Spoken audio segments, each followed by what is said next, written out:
अभी हाल ही में पाकिस्तानी प्रधानमंत्री इमरान खान ने देश में छोटी छोटी बच्चियों के साथ हो रहे दुर्व्यवहार से अपना पल्ला झाड़ते हुए इसे आधुनिकता एवं पश्चिमी सभ्यता के साथ साथ बॉलीवुड तक को इसके लिए जिम्मेदार ठहरा दिया। नतीजा प्रतिक्रिया तो आनी ही थी, जो ना सिर्फ पाकिस्तान के अंदर से बल्कि दुनिया के अन्य हिस्से से भी, क्योंकि इमरान के कारनामों के भुक्तभोगी चुप कहाँ रहने वाले थे। एक समय की टेनिस सनसनी मार्टिना नवरातिलोवा ने इमरान को जमकर लताड़ लगाते हुए ट्वीट किया, आपको इससे बेहतर पता होना चाहिए, लेकिन साफ तौर पर आप इससे बेहतर हो ही नहीं, आप पर शर्म आती है। दुनिया भर में हो रही कड़ी आलोचना का फायदा उठाते हुए इमरान की पहली पत्नी जेमिमा गोल्डस्मिथ ने भी खरी खोटी सुनाई और पुरुषों के आंखों पर पर्दा करने की सीख दे दी। दूसरी तरफ दूसरी पूर्व पत्नी रेहम ने भी अपना रोजा इसी मुद्दे पर खोलते हुए इमरान को अपना मुंह बंद रखने की नसीहत दी और जेमिमा पर भी तंज कसा, जो पाकिस्तान में रहते हुए पूरे लिबास में रहा करती थी, जो आज ज्ञान बांट रही है। आइए अब हम कुछ विजुअल्स पर नज़र डालते हैं जो सीधे पाकिस्तान से हैं, जहां दुर्व्यवहार को लेकर मसीहाएं नए नए परिभाषा गढ़ने की कोशिश कर रहे हैं। वज़ीर आज़म इमरान खान ने आज से 2 दिन पहले जिनसी ज़्यादती के वाक़यात की वजूहात से मुताल्लिक़ गुफ्तगू की थी। वो सवाल अवाम के सवालों के जवाब दे रहे थे, जिसमें उनसे एक सवाल किया गया जिसके जवाब में उन्होंने ज़िक्र किया था इन वाक़यात की वजूहात क्या हो सकती हैं। जो एक वजह उन्होंने बयान की थी इनफैक्ट एक फ़ैक्ट उन्होंने बयान किया था, जिसमें उन्होंने कहा था कि जो केसेस रिपोर्ट होते हैं उनकी तादाद बहुत कम है जितने वाक़यात पेश आते हैं।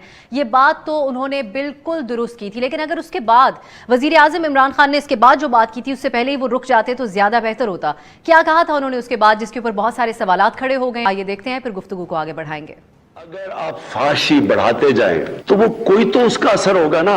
हमारे दीन में क्यों मना किया हुआ है? ये सारा जो पर्दे का कॉन्सेप्ट है ये क्या है कि टेम्पटेशन ना हो माशरे में। आप अगर माशरे के अंदर जितनी जितनी बढ़ाते जाएंगे फांसी और आप इसकी एहतियात नहीं करेंगे, इसके असरात हैं। मैं जब 18 साल का पहली दफा बरतानिया गया तो वो माशरा ऐसा नहीं था जो बन गया बाद में। वहां शुरू हो रहा था sex, drugs and rock and roll, और हमने अपनी आंखों के सामने देखा कि जैसे जैसे वहां फांसी बढ़ती गई, पहले अडल्ट ओनली फिल्म्स होती थी, फिर वो अडल्ट ओनली फिल्म का जो कॉन्ट्रैक्ट था वो आम फैलना शुरू हो गया, फिर वो मीडिया पे आना शुरू हो गया। उसका डायरेक्ट इंपैक्ट पड़ा उनकी फैमिली सिस्टम पे। एक तलाक होती थी 17 शादियों में, आज वहां 70% तलाक हो गई है और बढ़ती जा रही है। और वो ही नहीं, जब हिंदुस्तान ने, बॉलीवुड ने जब हॉलीवुड को अपनाना शुरू किया, वहां भी यही हालात हो गए हैं। पूछा गया था वजीर आजम से कि माशरे में रेप केसेस क्यों बढ़ रहे हैं। उन्होंने कहा कि माशरे में फहाशी बढ़ रही है इसलिए बढ़े हैं। ये पहली बार नहीं है कि वजीर आजम ने इस तरह की बात की है। वजीर आजम के कहने का जो मतलब निकाला जा रहा है वो यही लग रहा है कि लिबास और टीवी या फिर इंटरनेट पर आने वाला मवाद वरगलाता है, जिसके बाद जिनसी ज्यादती का मुर्तकिब शख्स अपने जज्बात पर काबू नहीं रख सकता। और इन शॉर्ट वजीर आजम ने संगीन जुर्म का इर्तिकाब करने वालों को ये कहकर हमें अफसोस के साथ कहना पड़ रहा है कि क्लीन चिट दे। आज भी जब इस किस्म के वाकयात रुकने का नाम नहीं ले रहे, इस वक्त जब मैं आपसे बात कर रहा हूं तो आज ही के अखबार में नौशहरा जैसे इलाके में 5 दिन में कंसेक्यूटिव 5 बच्चियों के साथ इस्मत दरी के वाकयात हुए, लेकिन कख नहीं हो रहा इस सरकार का। वो जो तब्दीली के झंडा बरदार थे वो झंडे में मुंह लपेट करके पता नहीं कहां जा बसे।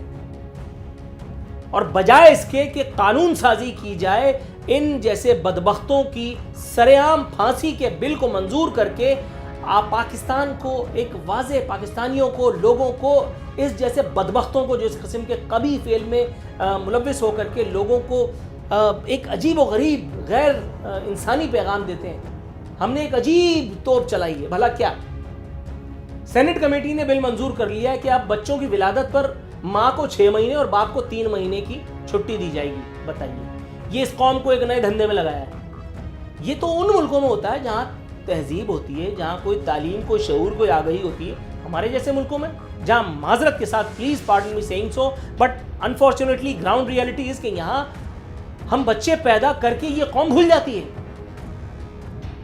मौलाना ज़रब अली खान साहब की एक बड़ी ज़बरदस्त बात मैं यहाँ शेयर करता चलूँ। मौलाना कहते हैं मैं 40 सालों से खुतबात दे रहा हूँ, नमाज पढ़ा रहा हूँ, और मैं एक बात से आजिज़ हूँ कि वालिदैन के शर से खुद उन्हीं की औलादों को कैसे बचाया जाए। अब आप अंदाज़ा लगाइए, ये इस दौर के वालिदैन के बारे में बात हो रही है। सारा कसूर हुकूमतों का है, बिल्कुल है, लेकिन वालिदैन भी किसी न किसी हद तक, कहीं ना कहीं, किसी न किसी केस में मुबर्रा बहरहाल नहीं करार दिए जा सकते।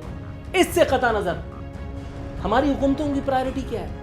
हम लोगों को बच्चे पैदा करने पर राग़िब करना चाहते हैं, हम उनको फैसिलिटेट कर रहे हैं ताकि वो ये हमारा कौमी खेल इल्ला माज़ल्ला बन जाए। Can you believe? ना हमारे पास रोजगार का बंदोबस्त है, ना यहाँ पीने का साफ पानी मुयस्सर है, ना यहाँ लोगों को सरकारी अस्पताल में लाल दवाई तक मुयस्सर है। जहाँ बेरोजगारी, अफलास अपनी हदों को छू रहा है और मेरा वजीर आजम, वक्त का वजीर आजम काबीना के अरकान से कह रहा है आपने सबसे पहले घबराना नहीं है।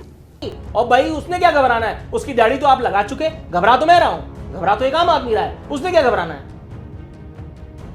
ये अजीब मजाक सरकारी सरपरस्ती में तब्दीली के झंडा बरदार हमसे करने पर तुले हैं। पता नहीं ये कौम को क्या पैगाम देना चाह रहे हैं। मेरे जहन में वो कम बच्चे खुशहाल कराना का वो जो कभी एक मैसेज चला करता था गुज़िश्ता अदवार में, वो घूम रहा है। जिन लोगों ने उस एक नारे को अपने जूतों में रौंद दिया, उनको अगर हम खुली छुट्टी दे देंगे तो ये तो अजाब कर देंगे। हसन निसार साहब, पहले तो मुझे ये बताएं कि कोई मुझे ख़वातीन और हज़रात में से मुझे बताए फहाशी का मतलब क्या है,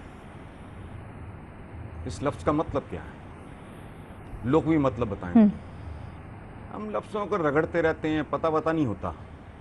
फहाशी का मतलब है हुदूद से तजावुज़ करना, नंगे फिरना नहीं। वो बिल्कुल एक कल्चरल एस्पेक्ट है किसी चीज़ का। वो फोश फिरती हैं जो अमेज़न के कुछ जंगलों में फिरती होंगी, पत्ते बांध के चार, कल वो भी नहीं होते थे। एक बात। दूसरी बात आखिरी देखें, there is a book available in the market, उसका नाम है लॉ ऑफ डिज़ायर जी। वो बेसिकली PhD का एक थीसिस है, ईरानियन खातून ने लिखा है। वो थी भी किसी आयतुल्लाह की साहबजादी, वो देख लें। क्योंकि इस तरह के प्रोग्रामों में इतनी बड़ी बड़ी बातें ना छेड़ा करें। अगली बात यह है, मैं एक इशारा दूंगा सिर्फ, चूँकि इस मुल्क में अफोर्ड नहीं कर सकता आदमी खुल के बात करना। इंसानी जिस्म खालिक व मालिक की सबसे बड़ी तख्लीक है अलीना, जिसने पूरी दुनिया उलट पुलट के रख दी, मरीख, चांद, ये वो सारे। इस जिस्म में भी गंदगी के दो मराकज़ हैं, एक मैदा, एक मसाना। हसीन तरीन इंसान, अब देखो, अब क्या कहते हैं इसको, अशरफुल मखलूकात। जितनी मखलूकात हैं, ये सैयारे, सितारे, चांद, सूरज, जो कुछ है, गैलेक्सीज, सबसे सुपीरियर क्या जो कहा जाता है, मैं नहीं कह रहा, वो है इंसान। इंसान भी गंदगी के दो मराकज़ के बगैर जिंदा नहीं रह सकता। और दिमाग काम करना छोड़ जाए, आप जिंदा रह सकते हो। ये दो मराकज़ उतने ही इंपॉर्टेंट हैं जितना दिल है, दिमाग है, लिवर है, किडनीज है। जब आप इनको मुनाफकत, जहालत, हिमाकत की वजह से जब खत्म करोगे तो फिर ये गंद फैल जाएगा। देखो, अगर मैदा पंक्चर हो जाए, बंदे का मसाना पंक्चर हो जाए, पूरा जिस्म गंदगी के लपेट में आ जाए। इससे ज्यादा मैं नहीं कहना चाह रहा, ये मामला बहुत सेंसिटिव है। अब पता होता अच्छा, कुछ नहीं। मज़हर अब्बास साहब उठ के बातें शुरू कर देते हैं, इधर से सुन, उधर से सुन। ठीक है। इन परिचर्चाओं से आपको भान हो ही गया होगा कि हर कोई अपने नफ़े नुकसान को ध्यान में रखते हुए इसके पक्ष और विपक्ष में बात कर रहा है। दरअसल इस्लाम में एक महिला की स्थिति एक गुलाम से ज़्यादा नहीं होती, जहां बेटियों को खतरा बाहर वालों से कम घर के अंदर के लोगों से ज़्यादा होता है। नतीजा, इस संबंध में कोई भी इन बच्चियों की आवाज़ बनना नहीं चाहता। अगर हमारा यह प्रयास पसंद आया हो और हमसे जुड़ा रहना चाहते हैं तो सब्सक्राइब करें, लाइक करें और इसे शेयर ज़रूर करें। अपना, अपनों का और अपने देश का बहुत बहुत ख्याल रखिए। जय हिंद।